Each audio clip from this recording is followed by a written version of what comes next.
Hindi na nakalagpa ang 42 anyos na lalaki na tubong Camarines Sur matapos itong mahuli sa ikinasang entrapment operation ng PNP Regional Anti-Cybercrime Unit sa Naga City, Camarines Sur.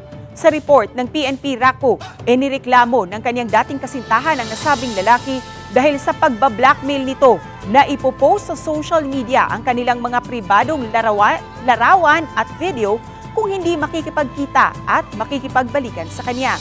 Nagkasundo ang dalawa na magkita sa Naga City kung saan doon na nahuli ng mga otoridad ang sospek. Ayon sa pulisya, posibleng mahaharap ang sospek sa paglabag ng Violence Against Women and Children Act o VAUCI at bawal bastos law in relation sa cybercrime law. Sinusubukan pa ng GMA Regional TV, Balitang Bicolandia, na makuhanan ng pahayag ang naturang sospek. Sinasabi niya po na ipopost niya ang mga video or mga screenshot na maselan.